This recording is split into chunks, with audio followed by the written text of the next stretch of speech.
सूर्य का तेज ये सारे विश्व के अंधकार को दूर करता है, मुझसे ही निकलता है।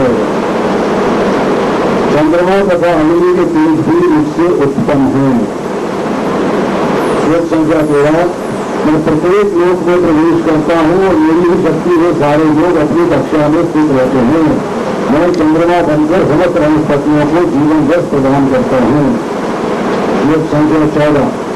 मैं समस्त जीवों के शरीरों में पाचन अग्नि वैश्वानर हूँ और मैं श्वास प्रवास प्राण वायु में रहकर 4 प्रकार के अन्नों को बचाता हूँ। श्लोक संख्या 15। मैं प्रत्येक जीव के हृदय में आसीन हूँ, जिससे ही स्मृति ज्ञान तथा विस्मृति होती है। मैं ही वेदों द्वारा जानने योग्य हूँ। निसंदेह मैं वेदांत का संकलन करता तथा समस्त वेदों का जानने वाला हूँ।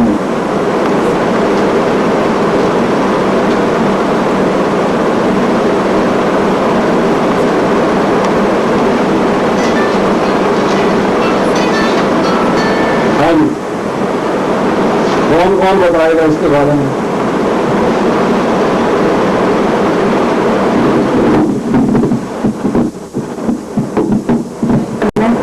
फिर उसमें आए सब उन्होंने बता तो दिया ही है। ऑलमोस्ट 15 अध्याय 15 श्लोक तक क्लियर है, फिर भी थोड़ा समझो, आज रिविजन करेंगे। तो 15वें अध्याय में भगवान ने संसार, जीव और परमात्मा का वर्णन किया। ये संसार, जीव और परमात्मा का वर्णन किया और भगवान ने अपनी प्राप्ति कराने के लिए अव्यभिचारिणी भक्ति हमें कैसे करनी है, इसका सबसे गोपनीय ज्ञान दिया। अव्यभिचारिणी भक्ति क्या होती है? किसी और की नहीं, सिर्फ भगवान की। व्यभिचार क्या होता है? अपने पति को छोड़कर दूसरे से कुछ आशा करना।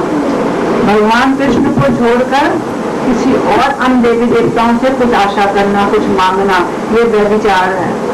और भगवान अपना अव्यभिचारिणी भक्ति का वर्णन करते हैं इस अध्याय में, उसका सबसे भूतम ज्ञान देते हैं। जीव भगवान का अंश है, 8 क्वालिटियों से युक्त है। 8 क्वालिटीज कौन कौन सी है जीव के पास? पाप रहित, ओल्ड एज रहित, बुढ़ापा रहित, मृत्यु रहित, भूख नहीं लगती, प्यास नहीं लगती, शोक नहीं करता और सत्य काम और सत्य संकल्प। ये 8 क्वालिटीज हैं जीव के पास। भौतिक संसार के जो 3 गुण हैं, सतोगुण, रजोगुण, तमोगुण, तीनों से अतीत है जीव, लेकिन अपनी अज्ञानता के कारण इन तीनों के साथ बंधा हुआ है। अज्ञानता के कारण तीनों के संसार के साथ बंधा हुआ है और इस संसार से बाहर निकल नहीं सकता। इस संसार से बाहर निकल नहीं सकता, तीनों गुणों के द्वारा बद्ध है। इस संसार की वर्णन भगवान ने एक अश्वत्थ वृक्ष से की है। अश्वत्थ वृक्ष 10वें अध्याय के 26वें श्लोक में जब भगवान अपनी विवेकियों को वर्णन करते हैं तो कहते हैं मैं अश्वत्थ का वृक्ष हूँ। अश्वत्थ का वृक्ष भगवान ने अपने आप को क्यों कहा? क्योंकि ये वृक्ष बहुत सुंदर वृक्ष है, बहुत ऊंचा है, सदैव हरा भरा रहता है, बहुत घना है, सब प्रकार की बीमारियों को दूर करता है। इसकी छाल, इसके पत्ते, इसके फल सब रोग नाशक हैं, ऑक्सीजन प्रदान करता है, ये कहीं भी उग सकता है और इसके नीचे कोई भी चीज, कोई भी पौधा उग सकता है। तो इतनी क्वालिटी है इस अश्वत्थ के वृक्ष में, इसलिए भगवान कहते हैं मैं अश्वत्थ का वृक्ष हूँ। और भगवान इस संसार की उपमा भी अश्वत्थ के वृक्ष से कह रहे हैं। ये संसार अश्वत्थ का वृक्ष है। अश्वत्थ का माने क्या होता है? स्वा का माने होता है कल, टुमारो, और आ लगा दो तो जो कल नहीं है। अर्थात ये नित्य परिवर्तनशील है, क्षणिक है, इसके अंदर लगातार परिवर्तन हो रहे हैं। हमारे शरीर में लगातार परिवर्तन, छोटा बच्चा थोड़ा सा बड़ा हुआ, बालक हुआ, फिर थोड़ा युवा हुआ, फिर थोड़ा अधेड़ हुआ, फिर वृद्धावस्था हुआ और फिर मर गया। तो हर समय परिवर्तन हो रहा है शरीर में। इसी प्रकार इस संसार में हर चीज में, पेड़ आज पौधा लगाओगे कल पेड़ बन जाएगा, परसों बड़ा पुराना पेड़ हो जाएगा।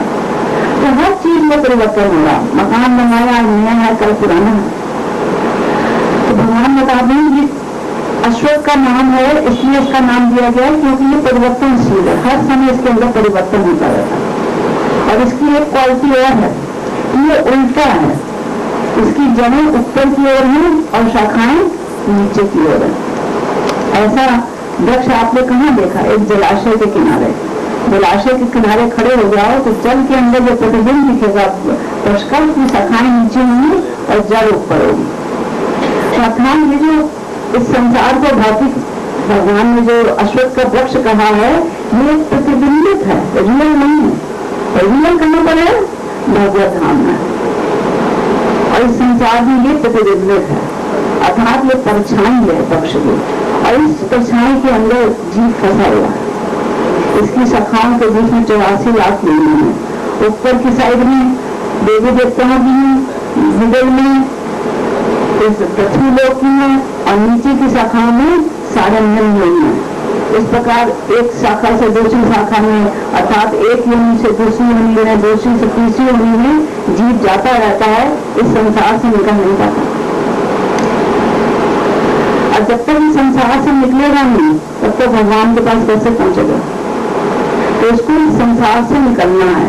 उसके लिए भगवान ने बनाया कि एक ऐसा शस्त्र है जिससे तुम इस वृक्ष को काट सकते हो। वो क्या है? विरक्ति का शस्त्र। विरक्ति लानी पड़ेगी, विरक्ति के शस्त्र से, क्योंकि हमारा संसार से संग हो गया है। इस संग को हमें काटना है। संग किस प्रकार, कितने प्रकार का होता है? संग होता है पारिवारिक, परिवार में माता पिता, बेटा बेटी, पति पत्नी और आसपास के जितने रिश्तेदार हैं, ये संग है, ये पारिवारिक संग है। इससे थोड़ा सा और बड़े ब्रॉड एरिया में आ जाओ तो पड़ोसी, हमारा समाज, ये ब्राह्मण समाज है, ये कायस्थ समाज है, एक क्षत्रिय समाज है। और बड़ा ब्रॉडर वे में आ जाओ तो हमारा राष्ट्र, हम इंडियन है, हम अमेरिकन है, हम कैनेडियन है। इस प्रकार ये संग हमने संसार का कर लिया। इस सर्च को, इस संग को हमें काटना पड़ेगा। ऐसे कैसे काटेंगे? विरक्ति से। हर से हमें विरक्ति करनी पड़ेगी। पता नहीं पिछले जन्म में हमारे कौन माता पिता थे, कौन बेटा बेटी थे, हमें पता है। इस जन्म के हमें याद है, और जब छूट जाएगा फिर ये छूट गए, अगले जन्म में ना मिल गए तो कितनी याद करोगे? भगवान को तो सब याद है, लेकिन हम लोग मोह ममता में, इस संसार के अंदर जो हमें दिखता है उसकी मोह ममता में पड़ जाते हैं। तो इसको हमें काटना पड़ेगा विरक्ति के शस्त्र से। और काटने के बाद क्या होगा? उस पद की खोज करो जहां से हर चीज निकली है। कहां से हर चीज निकली है? भगवान से। तो रूट की खोज हमें करनी है। भगवान कहते हैं 10वें अध्याय के 8वें श्लोक में, अहम सर्वस प्रभो मत्ता सर्व जगते, सब कुछ मुझसे उद्भूत हो रहा, सब कुछ मुझसे निकल रहा। भगवान कहते हैं देवी हमेशा बन गई मन माया दुलतिया। तो संसार की जो माया है ना, मेरी है। और भगवत धाम को भी भगवान कहते हैं मन धाम। भगवान जो आध्यात्मिक धाम भी भगवान का है, संसार भी भगवान का है, और ये जीव जो है भगवान के अंश है। तो सब कुछ भगवान से उद्भूत होगा। तो हमें भगवान की खोज करनी है। तो इस अध्याय में भगवान यही बताएंगे कैसे खोज करनी है, कहाँ तुम सब जगह मुझे देखो। तो जिन लोगों ने खोज कर ली है, अगले श्लोक में उसके बारे में बताते हैं। निर्माण जितसंग दोषा अध्यात्म नित्या निवृत्त कामा द्वंद्व विमुक्ता दुख सुख संगे कछंते अमोड़ा पदम। जो अपने मान मोह से दूर हो गए हैं, अर्थात जो मिथ्या अहंकार से जिन्हें छूट गए हैं। मिथ्या अहंकार क्या है कि मैं इस शरीर का मालिक हूँ, मैं इस घर का मालिक हूँ, ये मेरा परिवार है, ये मिथ्या अहंकार है। जो इससे हट गया है, इस मोह से हट गया है, इसने अपना मिथ्या अहंकार छोड़ दिया। निर्माण मोह जित संग दोषा, और संग दोष वही पारिवारिक, सामाजिक और राष्ट्रीय, तीनों प्रकार के संग दोष को जिसने जीत दिया। और अध्यात्म विद्या, हर समय भगवान का ध्यान में रहता है, अध्यात्म में रहता है, भगवान में ध्यान लगाता है। भगवान कैसे मिलेंगे, कहाँ जाऊं, क्या करूं, कैसे सेवा करूं, भक्ति का संग करता है, मंदिर जाता है, भगवान की जैसे सेवा करने साधना भक्ति करता है। अध्यात्म विद्या विनिवृत्त कामा, इसलिए अपनी सारी कामनाओं से निवृत्त हो चुका है और सब प्रकार के सुख और दुख के सारे द्वंद्वों से जो मुक्त हो चुका है, वो मुझे प्राप्त करेगा। उसको भगवान अमूला कहते हैं। मूल मतलब मूर्ख, और आ लगा दो तो मतलब ज्ञानी हो जाएगा। जो मूर्ख नहीं है वो मेरे पद को प्राप्त करते हैं। अब भगवान का धाम के बारे में वर्णन करते हैं। तद्भासते सूर्य में शशांक न पाप का यत गतवा में निर्वर्तन से तद्धाम करना। मेरे लोक को, मेरा वैकुंठ लोक जो है, उसको सूर्य, चंद्रमा या अग्नि प्रकाशित नहीं कर सकते। वहां पर तो मेरे अंगों की कांति से इतनी रोशनी होती है कि सारे लोग जगमगाते हैं। भगवान के अंगों से इतनी कांति निकलती है कि सारे लोग, जितने वैकुंठ लोग हैं, सब जगमगाते हैं और सारा प्रकाश मिलकर एक बहुत बड़ा प्रकाश का आकाश बन जाता है। इसको कहते हैं ब्रह्म ज्योति। तो ब्रह्म ज्योति क्या है? भगवान के अंगों की कांति, भगवान के अंगों से जो प्रकाश निकल रहा है वो है। ईशोपनिषद में भक्त कहता है, हिरण्मयेन पापेन सत्यस अपीतम वचन तत् संतोषण अपादन सब धर्माय दृष्टि। आप अपने मुख मंडल से ये किरणों का जो घेरा है इसको हटा लीजिए, चमकता तेज इसको हटा लीजिए, तो आपके मुख मंडल के दर्शन नहीं हो पा रहे। मैं आपके मुख मंडल के दर्शन करना चाहती हूँ। भगवान के मुख मंडल से इतना तेज निकलता है। अर्जुन 11वें अध्याय में क्या कहता है? 11वें अध्याय में कहता है कि आपने अपना जो विराट रूप दिखाया है, इससे इतना तेज निकल रहा है, लगता है कि सहस्त्र सूर्य एक साथ उदय हो गए। उनका तेज भी शायद आपके तेज को समान हो पाए, इतना तेज भगवान के अंदर है। तो उस तेज से ब्रह्म ज्योति बनती है और उस ब्रह्म ज्योति का एक अंश, उनकी किरण का एक अंश सूर्य के अंदर आता है। तो सूर्य देखो कितना प्रकाश देता है, तीनों लोगों को प्रकाशित करता है। तो ब्रह्म ज्योति में कितना प्रकाश होगा? तो ब्रह्म ज्योति के अंदर इतना प्रकाश होता है, उसके अंदर सारे वैकुंठ लोग तैरते रहते हैं और उसका एक पोर्शन, एक छोटा सा पोर्शन महत्व अर्थात ये भौतिक जगत से आच्छादित हो जाता है, ढक जाता है। तो वो जगह अंधकार में हो जाती है, वो भौतिक संसार है। तो जो बद्ध जीव होते हैं वो इस संसार में आ जाते हैं, अंधकार वाले महत्व, जिससे भौतिक संसार बनता है। इसके अंदर 24 तत्व होते हैं, उसको महत्व कहते हैं। उसका वर्णन हम लोग पहले बहुत बार कर चुके हैं। 24 तत्व होते हैं। कौन कौन से? 5 महाभूत, 5 इंद्रियां, कर्मेंद्रियां, 5 ज्ञानेंद्रियां, 5 इंद्रिय विषय, मन, बुद्धि, अहंकार और प्रधान, तीनों गुणों की अव्यक्त अवस्था। 24 तत्वों से महत्व बनता है, इससे ये संसार बनता है। तो इससे एक पोर्शन, ब्रह्म ज्योति का एक पोर्शन आच्छादित हो जाता है, तो वो अंधकार में हो गई और पूरा पोर्शन में वैकुंठ लोक होते हैं। वहां पर सब मुक्त जीव रहते हैं। तो जितने बद्ध जीव होते हैं वो इस अंधकार में जगत में आ जाते हैं, तो भौतिक जगत में आ जाते हैं। और इस भौतिक जगत को ग्रहण किया स्वत वृक्ष से, इससे बाहर निकल कर जब हम भगवान के धाम में चले जाएंगे तो फिर वापस हम अंधेरे स्थान में नहीं आएंगे, भौतिक जगत में नहीं आएंगे। यद गतवा न निर्वर्तन से तब धाम परमाणु, जहाँ पे गया हुआ जीव दोबारा इस भौतिक संसार नहीं आता, ऐसा मेरा धाम है। और वहाँ पर कितना भगवान बता रहे, सूर्य चंद्रमा नहीं, अग्नि नहीं, किसी के प्रकाश की जरूरत नहीं। ब्रह्म संहिता में ये बताया गया भगवान का धाम कैसा है। ब्रह्मा जी बताते हैं, चिंता मणि पुकर सब वसु कल्प दक्षा लक्षा विपेशु सिद्धि अधिपालनम लक्ष्मी सहस्त्र सत संधन से मानो गोविंदम आदि पुरुषम तम अभिन बजाने। कहते हैं वहां के जो महल है वो चिंतामणि के पत्थर के बने हैं। चिंतामणि कैसी नहीं पता है? किसी जैसे आप पारस मणि होती है, लोहे को टच कर दो तो सोना बन जाता है। चिंतामणि से कुछ भी टच कर लो, कुछ भी मांग लो, कुछ भी टच कर लो, तिनका आचरण से वो कह दो मुझे हीरा चाहिए, कुछ भी चाहिए।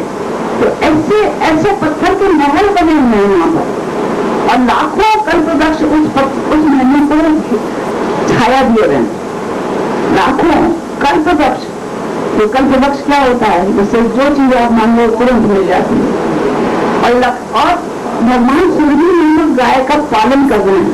सुरभि कैसी गाय होती है? काम भजन, हर प्रकार की आपकी इच्छाओं को पूर्ण करती है, और सहस्त्रों लक्ष्मियां भगवान की सेवा कर रही है। ऐसा भीड़ है भगवान का, इतना सुख है वहां पर, उसको छोड़कर हम यहाँ नर्क में पड़ेंगे, इसको ही हमें अच्छा लग रहा है। भगवान कह रहे हैं जो मेरे धाम में आ जाता है वो तो पलट के संसार में नहीं आता। हमें बात से इस श्लोक से मुक्त हो जाना चाहिए। कैसे हम निकले और कैसे पहुंचे वहां पर, हमें सोचना चाहिए। अगले श्लोक में भगवान कहते हैं जीव मेरा ही दिन है सनातन अनुसार, लेकिन 5 इंद्रियों और एक मन के साथ घोर संघर्ष कर रहा है संसार के अंदर, और उसी को ही अपना समझ रहा है। पैरों में बेड़ियां पड़ी हुई तीनों गुणों की, सतोगुण रजोगुण तमोगुण में बेड़ियां डाली हुई हैं, और उस बेड़ियों को भी अपना समझता है, उसमें ममता हो जाती है कि बेड़ियां अच्छी हैं मेरे लिए, से निकल नहीं पा रहा है, उससे उसको निकलना। आगे भगवान बताते हैं अगले श्लोक में कि कैसे जीव जो है एक शरीर छोड़ता है और दूसरा शरीर धारण करता है। वहां कहते हैं जीव अपने शरीर का स्वयं मालिक है, स्वामी है, अगला शरीर उसको कौन सा मिलेगा वही डिसाइड करता। तो ऐसे ऐसे कर्म करता है, उसके अनुसार उसको अगला शरीर मिलता है। जैसा कर्म करोगे उसके अनुसार वैसे ही फल भगवान देंगे। मेरा शरीर तो भगवान ही देंगे, लेकिन उसके कर्मों के अनुसार। तो अपने शरीर का नियंता, अपने शरीर का ईश्वर स्वयं जीव है। कि हम कहें, कोई लोग कहते हैं हमें तो गरीब बना दिया, तुम्हें इतना अमीर बना दिया, भगवान भेदभाव करते हैं, हमने तो उनके अंश हैं, हमें जो नहीं बनाया। लोग कहते हैं तो तुम अपने शरीर के स्वयं नियंता हो, तुमने जैसा चाहा वैसा तुम्हें शरीर दे दिया, जैसे तुमने कर्म करे इस शरीर में, अगला शरीर तुम वैसा नहीं पाओगे, जैसा तुम्हें चलोगे वैसा तुमको मिलेगा। हम अपने शरीर के स्वयं नियंता है, और इस शरीर जीव में शरीर छोड़कर दूसरे शरीर में जाता है। कैसे जाता है? सूक्ष्म शरीर के द्वारा। जैसे वायु सुगंध को एक स्थान से लेकर दूसरे स्थान पर कर जाती है, ऐसे हमारा सूक्ष्म शरीर है, मन बुद्धि और अहंकार का बना हुआ। तो इस शरीर से उस शरीर में हमें जाना है मन बुद्धि अहंकार के सूक्ष्म शरीर से होते हुए। और जो भी शरीर हमें दूसरा मिला है दृष्टि योनि का, उसके अनुसार हमें इंद्रियां मिल जाती हैं, आंखें, नाक, कान, वैसे ही हमारी इंद्रियां हो जाती है। जैसे मान लो किसी को सूअर का शरीर मिला तो उसकी इंद्रियां वैसे ही, उसको मल खाना अच्छा लगेगा। किसी को मछली का शरीर मिला तो उसकी इंद्रियां वैसी होगी।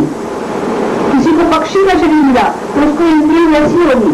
तो जैसे उसने चाहनी करी थी कि मैं हमेशा उल्टा रहूं तो वो पक्षी बन जाएगा अगले जन्म में। मैं तैरता रहूं, उसमें को तैरना बड़ा पसंद है, ऐसा अगर पानी के बारे में सोचते हैं, पानी में रहते हैं, जहाज में रहते हैं, तो उनको मछली बन जाएंगे।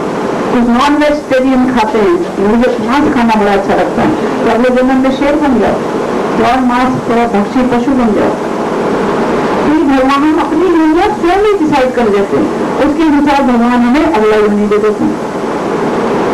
तो ये किस प्रकार हो रहा है, क्यों एक शरीर में रह रहा है, इस शरीर में कैसे कर्म कर रहा है, तीनों लोगों के अंदर में रहकर अगले शरीर में कैसे जाएगा, दूसरा शरीर उसको कैसे मिलेगा, ये प्रोसेस ऑफ ट्रांसफॉर्मेशन है।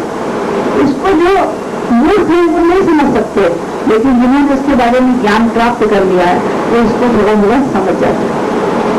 इसी प्रकार जो योगी है, भक्ति योगी, जिन्होंने आत्म साक्षात्कार कर लिया है कि मैं कौन हूँ, भगवान कौन है, मेरा उनसे क्या रिलेशन है, वो इन सब बातों को समझ जाते हैं। लेकिन जो योगी नहीं है, आजकल के जैसे आधुनिक योगी क्या है, अपने शरीर को स्वस्थ रखते हैं, उसको बीमारी ना हो जाए, वो सुगठित हो जाए, वो योगा नहीं है। योगा ये है कि किस प्रकार हम समझ जाए, सारा भगवान से जुड़ जाए, ये योगा। तो जो योगी हैं वो इस बात को समझते हैं और वो फिर प्रचार करते हैं कि दूसरे भी समझ जाएं। जो सामान्य जनता नहीं समझती, इस संसार में फंसी हुई है, वो भी चाहते हैं कि दूसरे भी इस चीज को समझ लें। तो यहाँ तक जो है पिछले श्लोक का रिवीजन है। अब आता है, भगवान ने अभी तक अपने बारे में बताया, संसार के बारे में बताया, अपने धाम के बारे में बताया, और जीव कैसे एक शरीर छोड़कर दूसरा शरीर ग्रहण करता है, जाता है एक शरीर से दूसरे शरीर में, इसके बारे में बताया।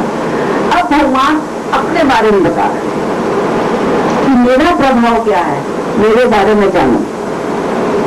मेरा प्रभाव, भगवान कहते हैं, यदा आदित्य गतम तेजो, यदा आदित्य गतम तेजो जगत भाषते रखना, यदि चंद्रमसी आगमन तब तेजो देवी भाम का। भगवान कहते हैं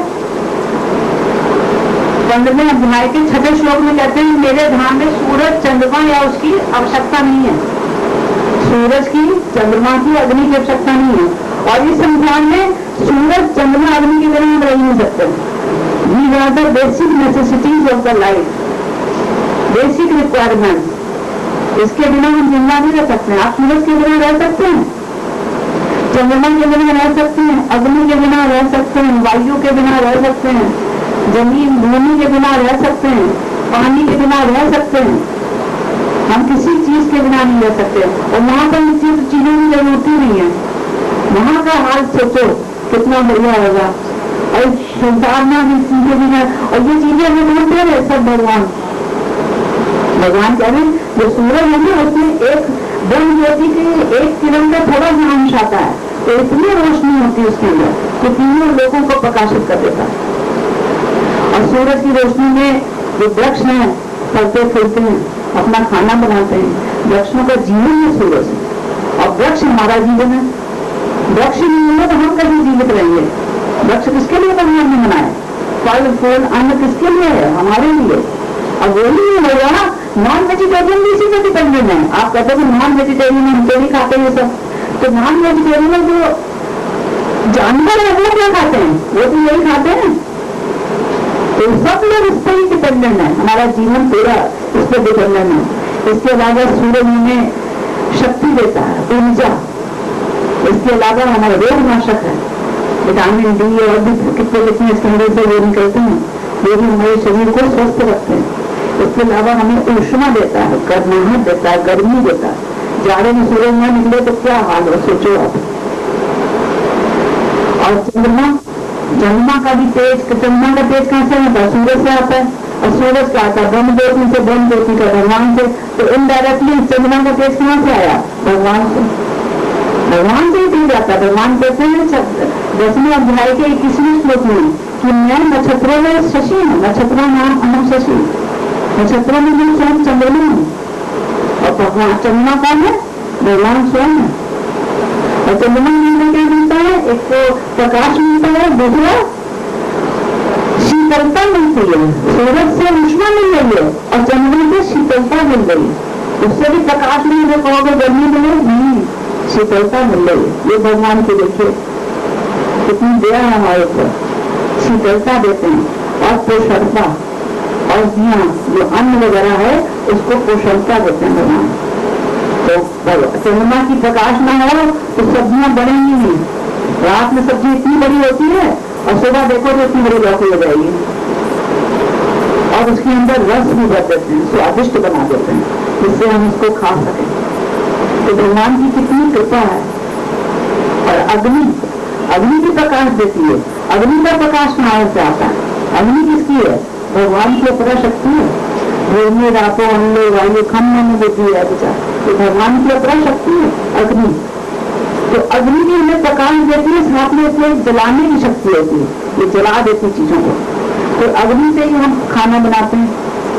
अग्नि से कितने काम होते हैं, फैक्ट्रियां चलती हैं, इंडस्ट्रीज चल रही हैं। जो पानी के जहाज हैं वो भी सब अग्नि से ही जलते हैं, तो सब अग्नि के बिना भी नहीं रह नहीं सकते। खाना कैसे पकाओगे, अग्नि नहीं होगी तो कच्चा कैसे खाओगे, अन्न नहीं खा सकते। तो इसलिए अग्नि, सूरज और चंद्रमा तीनों में भगवान की कृपा से ही मिल रहे हैं, जिसके बिना हमारा गुजारा नहीं, हमारा जीवन हम जीवित नहीं रह सकते, हमारे जीवन का आधार है। तो भगवान की कृपा भगवान दिखा रहे, मेरा प्रभाव कितना है। अगले श्लोक में भगवान क्या कहते हैं, रामाविश्चाभूतानि धार्याम अहम ओजसा पुष्पयामी चा औषधि सर्वो सोमो भूतवा रसात्मका। ग्रामीण विश्व में प्रत्येक लोक में, प्रत्येक जीवात्मा में मैं प्रवेश कर जाता हूँ। ब्रह्म संहिता में ब्रह्मा जी भी कहते हैं, एको अपने से उत्तम जगदंड कोटि जग शक्ति अस्थि जग जनता जनता अंडांतर स्थिर परमाणु क्या अंदर स्तंभ गोविंदम आदि पोषण भगवान पूरे संसार में, पूरे ब्रह्मांड में है, और साथ ही एक छोटे से परमाणु में भी है। ये भगवान की शक्ति, तो छोटे से छोटे, बड़े से बड़े, अणु अनियासन अणु सबम, अणु से भी छोटे हैं। तो भगवान में सारे विश्व में विराट रूप से फैले हुए हैं, और अपनी मुट्ठी के अंदर सारे लोगों को थामे हुए। तो मुट्ठी में आप बालू बंद कर लो तो बालू टिकी हुई है अपनी जगह पर, और मुट्ठी खोल दो तो बालू बिखर जाती है। ऐसे संसार भगवान जितने भी लोग हैं सब अपने अपने स्थान पर टिके हुए हैं, अपनी अपनी दूरी में घूम रहे हैं, गिरते नहीं, बिखरते नहीं, बिखर देते संसार नष्ट हो गया। सारे लोग अपनी अपनी दूरी पर घूम रहे हैं। अब एक सूरज है, अब सूरज का सोचो कब निकलेगा, 1100 साल के बाद सूरज इस दिन कितने बजे निकलेगा आप कैलकुलेट कर सकते हो। सूर्य ग्रहण कब लगेगा, 15 दिन पहले आपको पता लग जाता, और कई सालों के बाद सूर्य ग्रहण कब होगा, इतने सालों के बाद सूर्य ग्रहण दोबारा लगेगा, ये आप पता कर सकते हो। ये सब कैसे कैलकुलेशन है, सब अपनी अपनी दूरी पर भगवान के हिसाब से घूम रहे हैं। कोई ना तेजी है, अपने हिसाब से सूरज निकलता, अपने हिसाब से डूब जाता, अपने हिसाब से निकलता, अपने हिसाब से डूब जाता। ऐसे ही चलना 15 दिन बढ़ता है, 15 दिन घटता है, सब चीजें अपने आप से हो रही हैं। किसकी, भगवान की शक्ति से। अहम ओजसा, मेरी शक्ति के द्वारा सब कुछ हो रहा है। तो सब चीजें भगवान की शक्ति से, भगवान का प्रभाव भगवान दिखा रहे हैं हमको कि मेरे बिना तुम रह नहीं सकते। और अगली लाइन में कहते हैं कि मैं सोना भूतवा, मैं चंद्रमा बनकर पूरी वनस्पतियों का पोषण करता हूँ। और वनस्पति किसके लिए, हमारे लिए। जो अन्न है, फल है, सब्जियां हैं, ये सब भगवान ने किसके लिए बनाई है, हमारे लिए, अपने लिए थोड़े बनाई है। और उसका पोषण भगवान खुद ही उड़ा रहे। जमीन भी भगवान की, सूर्य भी भगवान का, वायु भी भगवान की, पानी भी भगवान का, सब्जी भी भगवान की, सब कुछ भगवान का ही है। हमारा क्या है, कुछ नहीं। हम तो एक छोटे से अणु हैं, और हम अपने आप को स्वामी कहते हैं। मैं मालिक हूँ इस घर का, मैं डॉक्टर हूँ, मैं इंजीनियर हूँ, मैं समझते अपने आप को, मिथ्या अहंकार। और मैं क्या, तुच्छ से भी तुच्छ। सब कुछ भगवान की शक्ति के बिना हम सांस भी नहीं ले सकते। अगला हमारा दिल की धड़कन, दिल चलेगा कि नहीं चलेगा हमें नहीं पता, हमारा बस नहीं है। अगली सांस आएगी कि नहीं आएगी, हमारा बस नहीं है।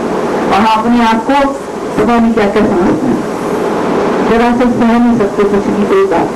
मुझे ऐसा कहा, मैंने उसके लिए इतना करा था, और उसने मुझे ऐसा कहा। अपने आप को, भगवान को छोड़कर अपने आप को मिथ्या अहंकार में पड़े हुए। अगले श्लोक में भगवान क्या कहते हैं, अहम दैश्वा नरो अग्नि, अहम दैश्वा नरो भूतवा प्राणी नाम देह मासुता। भगवान कह रहे मैं समस्त जीवों शरीर में पाचन अग्नि हूँ। अब हमने खाना तो पका लिया अग्नि में और खाया, अब पचाएगा कौन? अग्नि के बिना एक तो खाना नहीं बनेगा, पहले तो खाना ही नहीं मिलेगा भगवान की शक्ति के बिना। अन्न कहाँ से मिलेगा? और जब मिल गया तो आप पका भी नहीं सकते बिना अग्नि के, वो भी भगवान की जरूरत पड़ी। अब आपने खा लिया तो पचा भी नहीं सकते, पचाने के लिए भगवान की जरूरत है। भगवान कहते हैं मैं वैश्वानर अग्नि के रूप में अंदर विराजमान हूँ, और तुम्हारे जो खाते हो ना उसको मैं पचाता हूँ, और उसका रस बनाकर सारे अंगों में मैं पहुंचाता हूँ।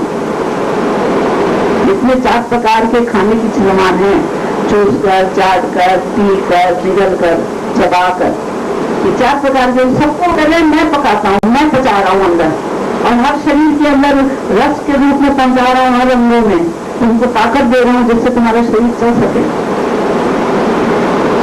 और भगवान बता रहे हैं मैं श्वास प्रश्वास प्राण वायु में रहता, प्राण वायु भी, वायु किसकी शक्ति है? भगवान की। तो वायु तो वैसे 49 प्रकार की होती है, शरीर के अंदर 10 प्रकार की प्राण वायु है, 5 तो प्रधान है, 5 उप प्रधान है। प्रधान प्राण, अपान, समान, उदान, व्यान, और जो उप प्रधान है वो है नाग, कूर्म, प्रकर, धनंजय और देवदत्त। ये 10 प्रकार की वायु होती है। और ये वायु क्या करती है? जब हम खाना एक तो सांस जाना अंदर, सांस बाहर निकालना। जब हम खाना खाते हैं तो जो सॉलिड होता है उसको अलग कर देती है, जो लिक्विड होता है उसको अलग कर देती है, फिर उनको पचाती हैं अग्नि के द्वारा, और पचाने के बाद रस जो निकलता है उसको अलग अलग अंगों में पहुंचा देती हैं, स्टोर करती हैं, और जो वेस्ट होता है उसको बाहर निकाल देती हैं। और शरीर के अंदर इसके अलावा सांस, और सांस लेना, सांस निकालना, इसके अलावा डकार लेना, छींकना, आंखें पलके बंद करना, पलके खोलना, शरीर को सुकोड़ना, शरीर को फैलाना और अंगड़ाई लेना, ये सारे वायु के द्वारा हो रहा है। हम कुछ नहीं कर सकते, ये सब चीजें अपने आप ऑटोमेटिक हो रही हैं। और गर्भ से बच्चा बाहर निकाल देना, ये सब ऑटोमेटिक अपने आप तरह शुरू हो जाती है। प्रेगनेंट लेडीज को कैसे शुरू हो जाती है? हमारी गलती हुई नहीं, डिलीवरी के पहले दर्द शुरू हो गई, कैसे शुरू हो जाएगी? ये सब अपने आप होगा ऑटोमेटिक। और एक शरीर से दूसरे शरीर में देहांतर जो कर प्रक्रिया है वो भी इसी वायु के द्वारा होती है। तो ये सारी वायु जो है भगवान की शक्ति है। तो इसके बिना भगवान कह रहे नहीं उगाता हूँ, नहीं पचाता हूँ, नहीं पकाता हूँ और नहीं पचाता हूँ, नहीं सारे अंगों में सब चीजें दे रहा हूँ तुमको। सब कुछ भगवान इतना क्यों करते हैं हमारे लिए? क्या जरूरत है भगवान को? हम तो बद्ध जीव है ना, स्वयं भोगने के लिए आ गए, भगवान की सेवा में नहीं लगे। मैं भोगता हूँ, मुझे भोगना है, भगवान ने यहाँ दे दिया और स्वयं आ गए। अब अगला श्लोक जो है देखिए, सर्वस्व मत्ता स्मृति ज्ञानम अपूर्णम चा वेदे चा सर्वे वेदे वेदांत प्रत वेद विवेक चा। सबसे ज्यादा इंपॉर्टेंट श्लोक है इस अध्याय का। भगवान कह रहे हैं मैं सबके हृदय में बैठा हूँ। और कृपा देखो भगवान की, सबके हृदय में बैठे हैं। हम लोग तो छोड़ के आ गए भगवान को और वो आ गए हमारे साथ, और आपके हृदय में बैठ गए, सबसे करीब, आपसे भी करीब आपके भगवान है। आप मन में सोच रहे हो ना, वो भी भगवान को पता है आप क्या सोच रहे हो, इतने करीब है। तो स्वयं आ गए आपके हृदय के अंदर।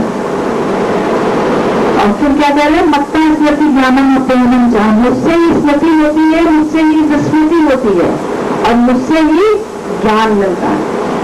तो हम लोग पिछले जन्म में पता नहीं क्या क्या कर्म करें, इस योनि में आ गए हैं। इस योनि में अब हमें क्या पता हमने पिछले जन्म में क्या करा, हम कैसे कार्य करें?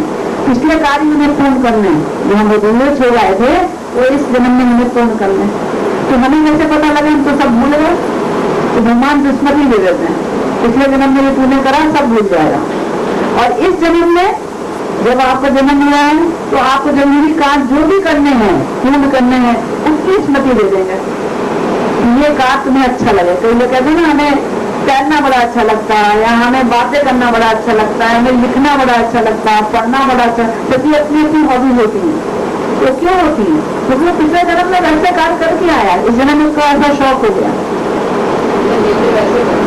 वैसे उसका नेचर बन गया। तो भगवान उतनी स्मृति दे देते हैं और उतना ज्ञान दे देते हैं। इतना ज्ञान है, इतनी तेरी स्मृति, ये कार्य कर जाती, पिछले जन्म के तेरे कर्मों का फल है। तो जीव उसी के अनुसार फिर कार्य करना शुरू कर देता है। और विस्मृति देते हैं कि पूरी चीजें याद नहीं कराते, पिछले जन्म का पूरा याद करा लो, जीव पागल हो गया। उससे मेरी दुश्मनी थी, मेरा पैसा मांग रहा है, इस बैंक में है, पता नहीं कितने जन्मों के कहाँ से याद आ जाए उसको। तो भगवान सब चीजें दिला देते हैं, जितनी जरूरत है बस उतना देते हैं। तो ये भगवान की कृपा है। इसके अलावा भगवान ने क्या दिए हैं? वेदे चा सर्वे अहमें वेदो, वेदांत भगवान ये बताते हैं इसमें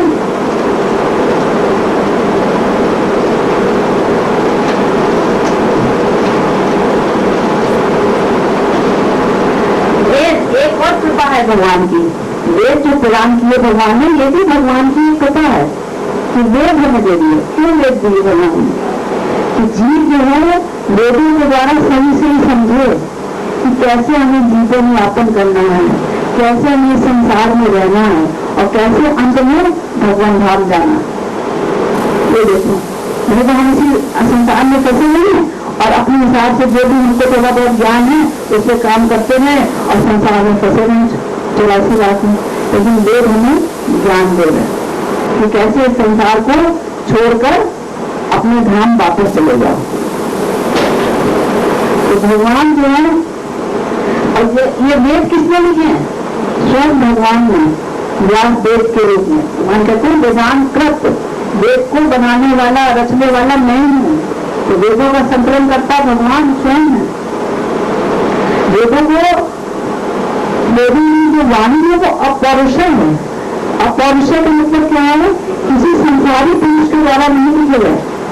किसके द्वारा लिखे गए? स्वयं भगवान के द्वारा। संसारी पुरुष के अंदर 4 प्रकार के दोष होते हैं, पता है? एक तो वो जीव गलतियां अवश्य करता है, दूसरा यौन रहित है, उसके अंदर मोह रहता है, तीसरा उसकी इंद्रियां पूर्ण होती हैं, पूर्ण इंद्रियां नहीं होती। आंख है लेकिन कमरे के बाहर क्या है वो नहीं देख सकता, कान में दूर की आवाज नहीं सुन सकता, तो उसकी इंद्रिया कैसी है? अपूर्ण है। और चौथा होता है वो धोखा देता है दूसरे को, तो धोखा देने की प्रवृत्ति होती है। भगवान को भी धोखा देते हैं भगवान को धोखा, इंसान को क्या छोड़ेंगे, तो भगवान को भी धोखा देते हैं। तो ये 4 प्रकार के दोष होते हैं मनुष्य के अंदर, संसारी पुरुष में, इसलिए वो वेद नहीं लिख सकता। वेद भगवान ने स्वयं वेद व्यास के रूप में आकर प्रकट किया। और वेदों के द्वारा क्या है, हम कैसे जानेंगे कि भगवान कौन है? तो इस संसार में हम तीनों गुणों के अंदर बढ़कर जो सुख और दुख भोग रहे हैं, इसके अलावा भगवान ने हमें वेद भी दे दिए हैं कि वेद को पढ़कर तू वापस मेरे पास आ सकता है, इसको समझकर वापस मेरे पास आ सकता है। और जो लोग फिर वेद को जानना चाहते हैं, भगवान उसको उत्तम बुद्धि देते हैं जिससे कि वो वेदों को समझ ले।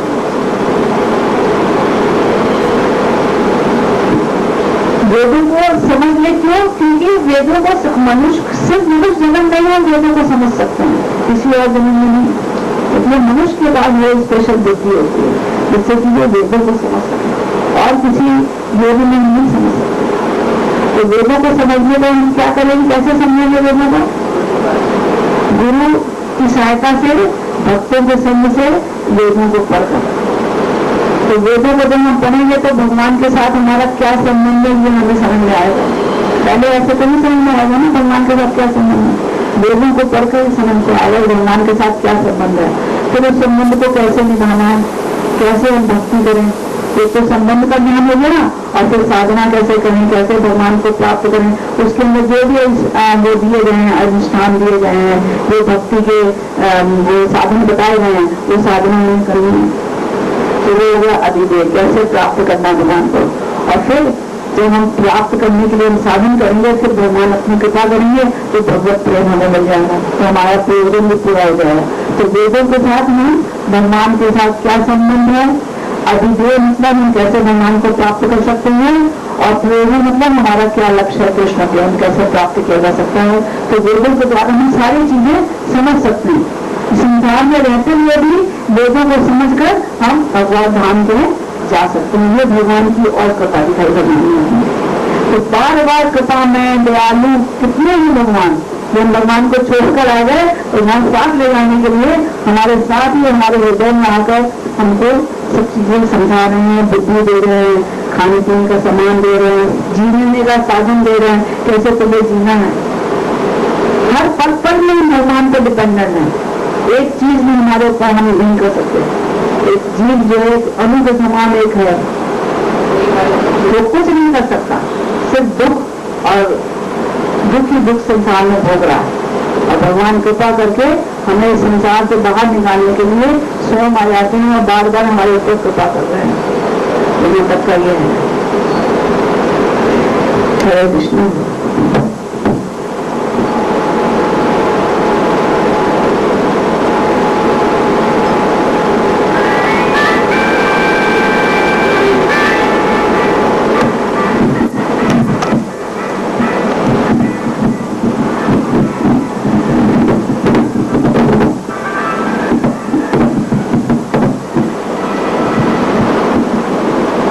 हरे कृष्णा।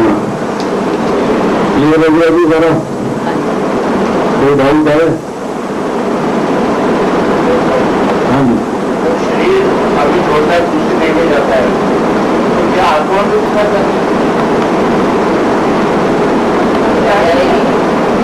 दूसरे शरीर को कौन भोगेगा ये बताओ? शरीर भोगेगा, आत्मा आत्मा नहीं, शरीर कैसे भोगेगा? शरीर की चेतना कहाँ से आएगी?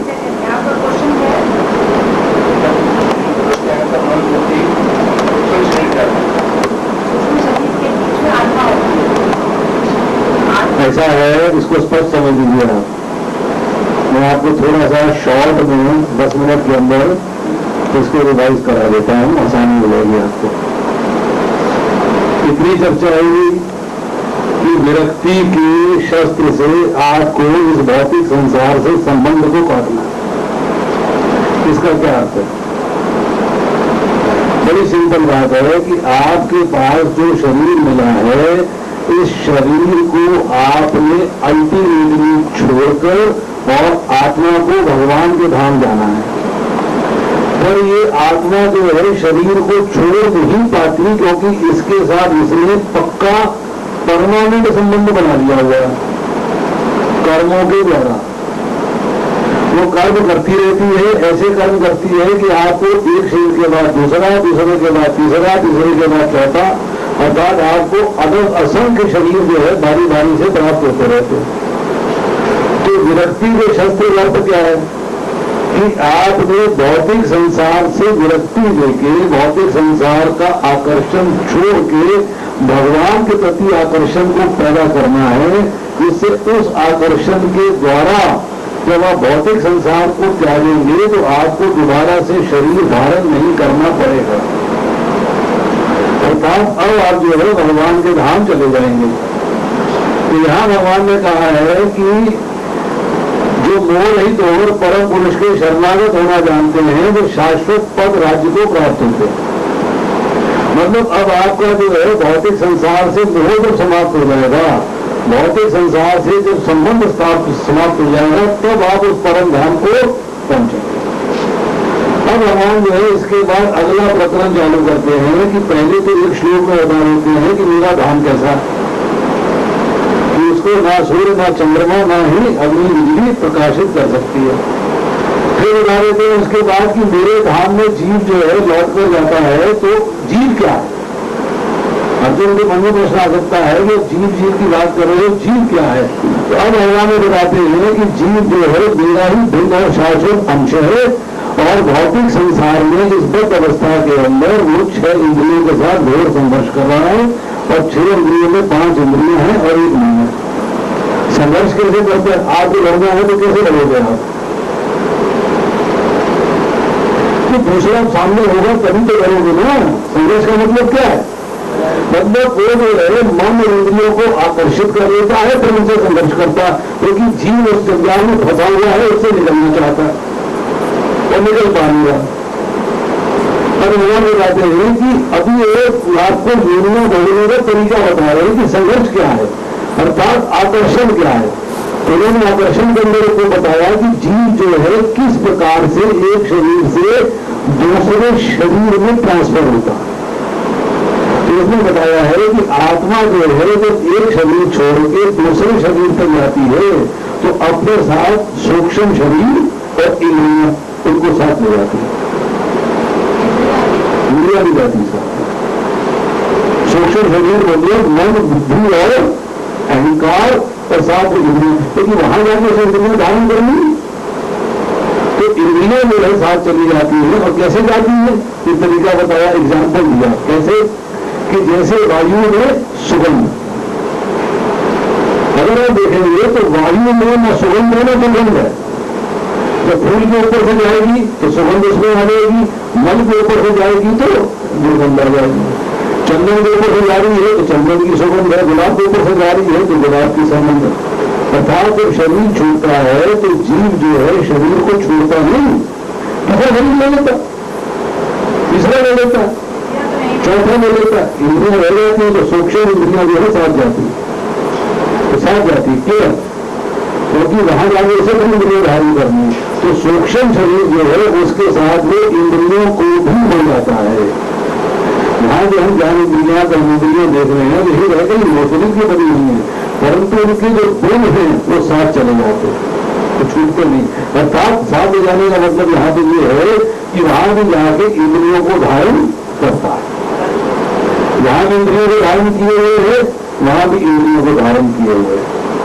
अब वहां पर भी जो है उसे कान, आंख, त्वचा, जिह्वा, नासिका, मन और पांचों कर्मेंद्रियों जो है इनका आश्रय लेके प्राणों के साथ फिर विषयों का भोग करता है। किसके द्वारा करता है? इंद्रियों और मन के द्वारा। इतने बताने के बाद जो है भगवान उसको बताते हैं इसके बाद कि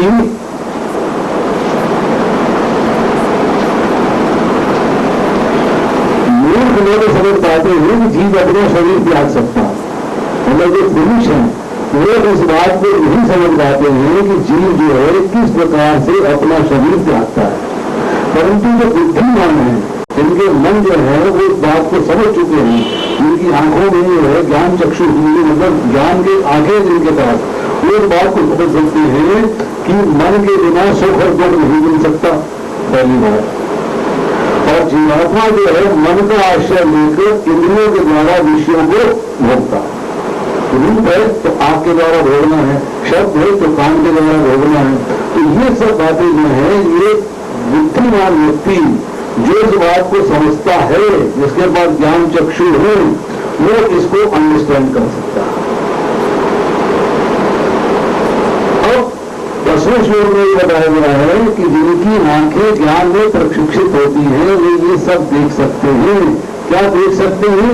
कि प्रकृति गुणों के अधीन वे किस तरह से शरीर का भोग करता है। हालांकि आत्मा शरीर को छोड़ दी, चाहे वो शरीर में रहे, शरीर में रहेगी तो विषय भोगों को आनंद देती है इंद्रियों के द्वारा, अर्थात सुख और दुख मिलता है, परंतु मूर्ख उसको नहीं समझ पाते, मूर्ख उसको नहीं समझ पाते। परंतु विवेकी जन जो है वो जीव की बद्ध अवस्था को समझते हैं, अंडरस्टैंड करते हैं कि जीव जो है 3 साधनों से बंधा हुआ है, सतोगुण, रजोगुण और तमोगुण, और उसके बाद जो है उसका छूटना कैसे होगा? भगवान की शरणागति से। शरणागति के बिना जो है आप इन तीनों साधनों को छोड़ नहीं सकते। अब जो जीव ने भौतिक संसार को पकड़ लिया है, भौतिक संसार का आनंद लेना चाहता है, भौतिक संसार से सुख प्राप्त करना चाहता है, उसकी जो तीव्र इच्छा है उसने उसके भगवान के संबंध को भुला दिया। इलाज क्या है? ज्ञान, ट्रेनिंग इन नॉलेज। जब तक आप ज्ञान नहीं प्राप्त कर देंगे श्रवण के द्वारा, पढ़ने के स्वाध्याय के द्वारा, तब तक आप जो है डिस्क्रिमिनेट नहीं कर पाओगे, भेद नहीं कर पाओगे क्या ठीक है और क्या गलत है। तो स्थूल शरीर को छोड़ते समय जीव जो है सूक्ष्म शरीर को साथ लेकर जाता है। और इसी तरह जो कहा गया है शास्त्रों के अंदर कि जो चेतन तत्व है, चेतना जो है, क्योंकि जीव है तो चेतना है, तो चेतन तत्व में साथ जा रहा है, तो सब साथ जा रहे हैं, एक पूरा एक सिस्टम बन गया। ये सब चीजों को वहां जाना है, वहां जाके उसे इंद्रियां प्राप्त होनी है और उसे अपने आप को भोगना। अब प्रश्न ये है कि 11वें श्लोक में ये बता दिया आत्म साक्षात्कार को प्राप्त गतिशील योगी जन स्पष्ट रूप से दिखते हैं कि जिनके मन विकसित नहीं है तो आत्म साक्षात्कार को प्राप्त नहीं है, तो प्रयत्न करके भी ये नहीं देख पाते कि क्या हो रहा है। मतलब आप जब तक बुद्धि से अपने को ज्ञान प्राप्त नहीं कराओगे, जब तक बुद्धि का ठीक से प्रयोग नहीं करोगे, जब तक बुद्धि का प्रयोग करके आप भजन कीर्तन के द्वारा चित्त शुद्ध नहीं करोगे, तब तक आप जो है आत्मा को नहीं समझ सकते। आत्मा को देख पाना तभी हो सकता है जब आपको जो है भजन कीर्तन के द्वारा आपका चित्त शुद्ध हो जाए। जिसका चित्त अशुद्ध है, जिसमें अविवेक है, अर्थात सत्य असत्य का भेद नहीं कर पाता है, वो आत्मा को नहीं देख सकता। इतनी बार बताने के बाद जो है जो आज के आपके श्लोक हैं 4-5, इसके अंदर जैसे मैंने पिछली बार ही बताया था कि 5-5 श्लोकों को 4 बार डिस्कस किया गया तो 20 श्लोक बनते हैं। इसको बोलते हैं 5 प्रकरण। इसके अंदर जो है 5 प्रकरण है, परंतु यहाँ ये 4 श्लोक 12, 13, 14, 15, परंतु इन चारों श्लोकों में चर्चा क्या लेंगे? सूर्य की, चंद्र की और अग्नि की, इसके बाद और विभूतियों की। तो सूर्य, चंद्र, अग्नि की चर्चा 15वें अध्याय के 6ठे श्लोक में हुई थी। तो 6ठे श्लोक में पहले हुए कितने? 6, 7, 8, 9, 10, 11, 6 श्लोक हुए थे। 6ठे श्लोक को यहाँ जोड़ दो तो 5 हो गए, ये भी 5 हो गए। यहाँ पे जो है भगवान जो है सूर्य के बारे में चर्चा करते हैं, चंद्रमा के बारे में चर्चा करते हैं, अग्नि के बारे में चर्चा करते हैं। चर्चा आप सबने कर ली है, सुन ली है। इसमें जो है सिर्फ एक बात जो है देखने की है कि आपके अंदर जो नेत्रों में देखने की शक्ति है वो किससे आई है? शास्त्र बताता है कि शक्ति जो है सूर्य की वजह से। तो सूर्य की शक्ति किसकी वजह से है? भगवान की वजह से है। तो नेत्रों में देखने की शक्ति भगवान से।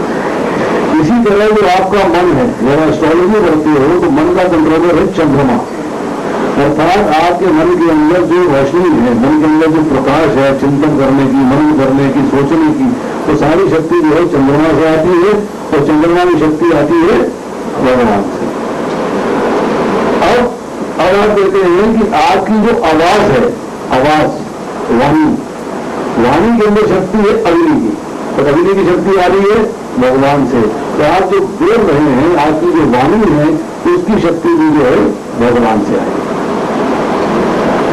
अब सूर्य में, चंद्रमा में, अग्नि में स्वयं की शक्ति नहीं है। इसका छोटा सा एग्जाम्पल दिया कि आप अगर जो है बर्फी खाते हो तो उसमें जो है मिठास दूध की वजह से है कि चीनी की वजह से? आप लड्डू खाते हो तो मीठापन जो है बेसन की वजह से है कि चीनी की वजह से? बना किसका हुआ है? मेनली बेसन का, चीनी सी मिठास है। इस तरह चंद्रमा हो, सूर्य हो, अग्नि हो, उसके अंदर जो तेज है, जो शक्ति है, वो उनकी अपनी ना होकर भगवान की। तो ये जो है इसकी जरूरत भगवान को बताने की पड़ी क्यों? उन्होंने क्यों बताई ये बात? किस लिए बोली, किस लिए बताई उन्होंने बात? क्या आवश्यकता थी? नहीं, आवश्यकता नहीं थी। थोड़ा सा इसको मॉडिफाई करिए आप, थोड़ा सा ट्राई करिए अंडरस्टैंड किए। जब आपको एक ब्लैक एंड व्हाइट टीवी था तो आप उसके प्रति आकर्षित थे। उससे प्रभावशाली कलर टीवी आया 20 इंच का, उसके प्रति आकर्षित हो गए। फिर 21 इंच का फ्लैट आया, उसके प्रति आकर्षित हो गए। और उसके बाद एलसीडी आया, उसके प्रति आकर्षित हो गए। मतलब जब कोई सुपीरियर चीज का पता लगता है तो व्यक्ति जो है उसकी तरफ आकर्षित हो जाता है, मन उसकी तरफ आकर्षित हो जाता है। पहले नाव में जाते थे तो जहाज आ गए, क्रूज आ गए। पहले पैदल चलते थे, साइकिल आया, स्कूटर आया, कार आई, अब बढ़िया से बढ़िया गाड़ियां आ रही है। मतलब जैसे कोई बड़ी चीज आती है, सुपीरियर चीज आती है, अच्छी चीज आती है तो उसकी तरफ जो है आकर्षित हो जाता है। अब भगवान ने बताया कि हमारी जीव है, आत्मा है, ये सब जो भौतिक संसार के बारे में बताया, तो जीव जो है उनके प्रति आकर्षित है। तो भगवान बता रहे हैं कि ये तो सब मेरी शक्तियां हैं, अपने बारे में बता रहे हैं, ताकि जीव जो है मेरे बारे में सुन के, मेरा प्रभाव, मेरा ऐश्वर्य इनके बारे में जान के मेरी ओर आकर्षित हो जाए। तो मेरी ओर आकर्षित होगा तो मेरे से संबंध स्थापित करने की कोशिश करेगा, ना कि प्रकृति से। जब मुझसे संबंध स्थापित करेगा तो वो छूट जाए। इसी तरह जो है भगवान ने इस 15वें श्लोक के 15वें अध्याय के अंदर जो है 13 विभूतियां बताई। सूर्य, चंद्रमा, अग्नि, तीनों में स्थित तेज, तीनों में पृथ्वी में धारण करने की शक्ति, फिर चंद्रमा में वनस्पतियों को पोषण करने की शक्ति, उसके बाद तेज में जठराग्नि, उसके बाद वैष्णव शक्ति, फिर हृदय में स्थित भगवान अंतर्यामी है, स्मृति, ज्ञान, अपोहन, वेदों को जानने, वेदों द्वारा जानने योग्य, वेदांत के कर्ता और वेदों को जानने वाला। जानने योग्य क्या है? एक विभूति है। वेदांत का वेदांत को लिखने वाला कौन है, बनाने वाला कौन है, बोलने वाला कौन है, एक विभूति है। और वेदों को जानने वाला कौन है, एक विभूति। जहां हमने चर्चा करी यहां पर अपोहन, अपोहन क्या होता? तो एक शब्द है पोहन। पोहन का अर्थ होता है डाउट, इल्यूजन।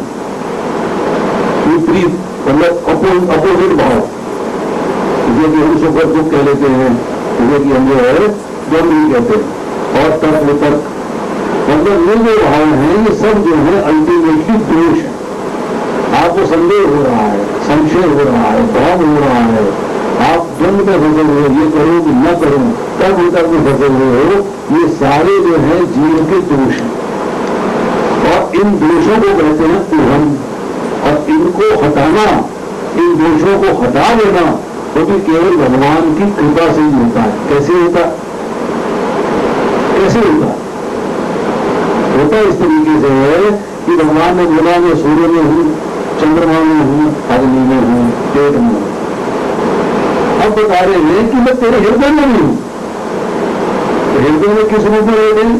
अंतर्यामी। तो भगवान जहां होते हैं वहां बुद्धि होती है, जहां भगवान है वहां पर बुद्धि है। अर्थात भगवान बुद्धि के द्वारा, आपको याद आया नहीं आया? नहीं आया, बड़े बेवकूफ हो, ऐसे बोलते नहीं बोलते, आप बड़े बेवकूफ हो, आपको याद आया? अभी बिल्कुल बड़ा अकलमंद है।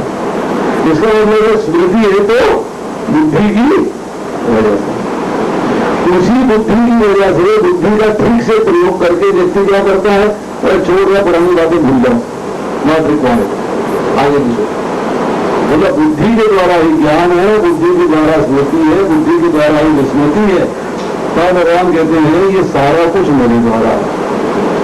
भगवान ने बताया कि जो बद्ध अवस्था के अंदर जीव है उनके बारे में सारी स्टोरी चल रही है, कैसे कैसे फंसते हैं। अब बता रहे हैं कि वो मोक्ष प्राप्त करना है तो उसके लिए क्या करना है? वेदों को जानो, वेदों में जो लिखा है उसका ज्ञान प्राप्त करो और उस ज्ञान के ऊपर चलो तो मोक्ष प्राप्त हो जाएगा। तो हमें प्रश्न होता है कि वेद क्या है, किसने लिखे हैं, वेदों का संकलन करता कौन है, वेदों को बनाने वाला कौन है, वेद में क्या दिया हुआ है? तो भगवान यहां भी बता देते हैं कि वेदों द्वारा जानने के योग्य मैं हूं, वेदों का संकलन करता, वेदांत का संकलन करता मैं हूं और समस्त वेदों का जानने वाला भी मैं हूं। मेरे सिवाय कोई वेदों के बारे में नहीं जानता। अगर तुम वेदों के बारे में जानोगे तो मेरी कृपा से ही जानोगे, उसके बिना नहीं जान सकते। भगवान बुद्धि योगन तुम ये नहीं करेंगे कि मेरे द्वारा, मेरी कृपा के द्वारा ही वेदों के बारे में जान सकते हो। यहाँ जो शब्द इस्तेमाल हुए थे तत्व समझ गया, सारे वैदिक सूत्रों और ज्ञान का निष्कर्ष है कि विष्णु ही वेदों के विषय हैं। कुछ शब्द इस्तेमाल हुए थे यो असो सर्वर वेदार गीते, अर्थात वेदों द्वारा विष्णु के ही गीत गाए गए हैं, अर्थात विष्णु के द्वारा और किसी की बात नहीं। वेदों के अंदर जो है पूरी चर्चा जो है वो अल्टीमेटली विष्णु के बारे में ही है। अब भगवान ने जो है यहाँ पर अल्टीमेटली बता दिया कि तुम्हें मोक्ष की प्राप्ति किस प्रकार से होगी। अब अगले श्लोक है 5, उसके अंदर चर्चा करेंगे फिर अपने बारे में, अक्षर और अक्षर के बारे में चर्चा होगी, परम पुरुष परमात्मा के बारे में चर्चा होगी और उसके बाद जो है बताएंगे कि जगत में वेदों में परम पुरुष के रूप में मैं विख्यात हूं। और फिर जब विषय का व्यक्ति जान जाता है तो मेरी पूर्ण भक्ति में रत होता है। और फिर बताते हैं कि ये सारा वैदिक शास्त्रों का सर्वाधिक गुप्त अंश है जिसे मैंने प्रकट किया है। जो भी इसे समझता है बुद्धिमान हो जाएगा और उसके प्रयास पूर्ण होंगे, क्योंकि बुद्धिमान होने के बाद आपको बुद्धि का प्रयोग करना है। और बुद्धि का प्रयोग क्या है कि जो सीखा है उसको प्रैक्टिकल एप्लीकेशन देनी है, उसको ज्ञान में प्राप्त करके उस ज्ञान को प्रयोग करना है। जब प्रयोग करेंगे तो फिर आप जो है मोक्ष की प्राप्ति कर सकते हैं, क्योंकि फिर आप भगवान की प्रत्यक्ष सेवा में लग जाएंगे और जो सेवा करेंगे तो आपको मोक्ष की प्राप्ति हो जाएगी। तो अगली बार जो है आपके पास श्लोक रहेंगे 16 से लेकर 30 तक। इसके अंदर जो है 3 श्लोक बहुत इंपॉर्टेंट है, 16वां, 17वां और 18वां, जिसको त्रिश्लोकी भगवत गीता भी कहते हैं। इसको भी 2 बार में दिया जाएगा, बहुत इंपॉर्टेंट श्लोक है। तब तक जो है पुरुषोत्तम मास भी